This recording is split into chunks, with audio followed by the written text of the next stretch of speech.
Hey everybody, it's Alan, and I hope you are doing well. So this week I've had musical medleys on the brain. It basically started when I was talking about the band The Warning and them doing a medley of the song Kerosene into the song Sick. And then afterward, I did a video featuring my favorite band, Government Mule, doing the song When Doves Cry into their song Beautifully Broken. Well, I was reminded of another medley that was the band Primus on the old Dennis Miller TV show. And they were doing the song Tommy the Cat, but they decided to start it off with a tribute to Rush.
I remember it as if it were a meal ago. Said Tommy the Cat is a real backfoot of reform, Adam Minos let us way into his mighty throat. Many a final radimus demise was strained point blank down the cavernous barrel of this awesome-propelling machine. Truly a wonder of nature, this urban predator. Tommy the Cat had many a story to tell, but it was a rare occasion such as this that he did.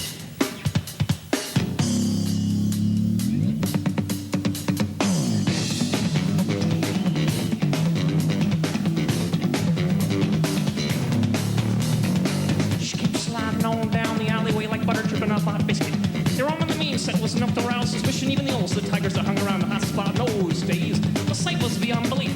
Many had snuffed for double. Even triple takes of a vicious feline made her way into the delta of the alleyway. Where the most severe alien tabbies were known to hang out. They hung out in droves. Such a multitude of masculinity could only be found in one place, and that was O'Malley's.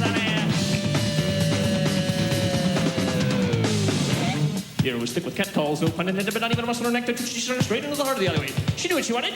She was looking for that stud bull. The heel.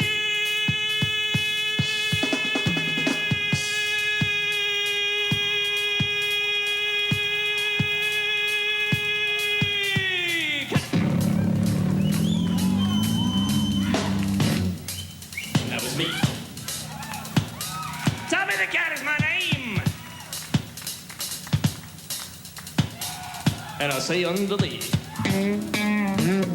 say, baby, do you want to lay down with me? Say, baby, do you want to lay down by my side? Baby, do you want to lay down with me? Say, baby,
When in Los Angeles, guests of the Dennis Miller Show stay at the St. James Club and Hotel.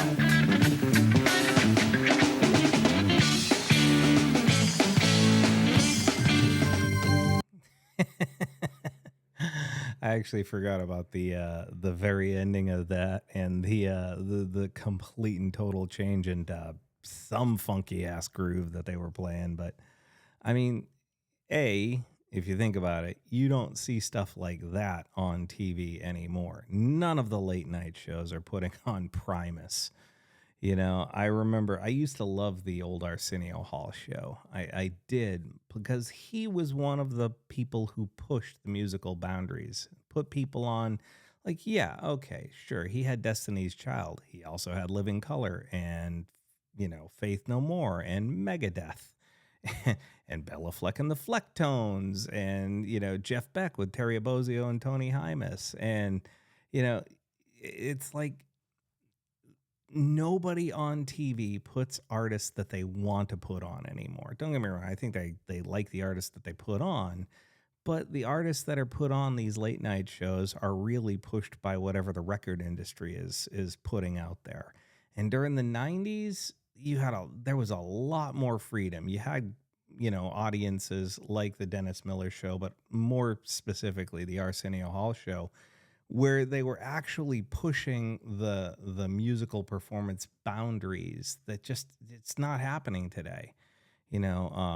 Johnny Carson used to have a pretty decent variety of artists on there. I mean, he would feature situations where Buddy Rich was just up there playing a drum set. There was nothing else going on. It was just Buddy Rich and a drum set. And maybe he's playing with Doc Severinsen and the Tonight Show band, but it was specifically highlighting a drummer.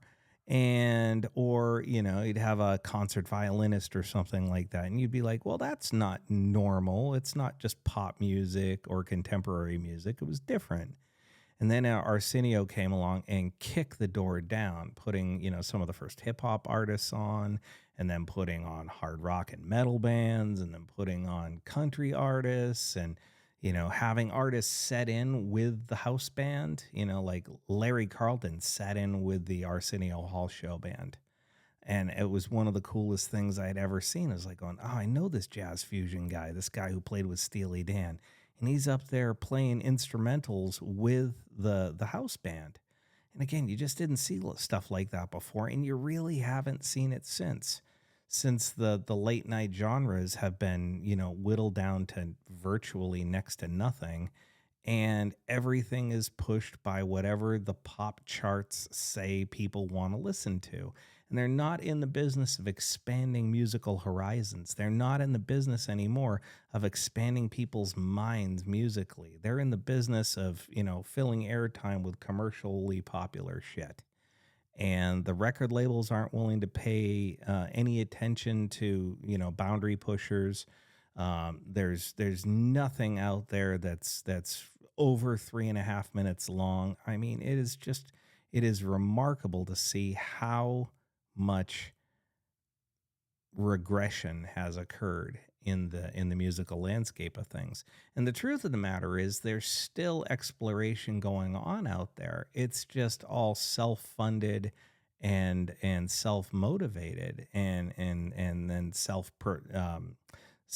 promoted through, the likes of YouTube and SoundCloud and what have you. And so at the end of the day, if you want to listen to something interesting, you've got to push the algorithm aside and find it. And hopefully my channel here is a little bit of a taste of the opportunity for you to listen to something that would not naturally get airplay on any form of mainstream or typical musical outlets. So I'm just going to leave it there. It's not a pat on the back for me. It's just a focus on a great band like Primus, and hopefully maybe getting some people to revisit their incredible body of work. So with that said, please feel free to leave a comment. We could talk about it further. Just know that I appreciate all of you, and I wish you well.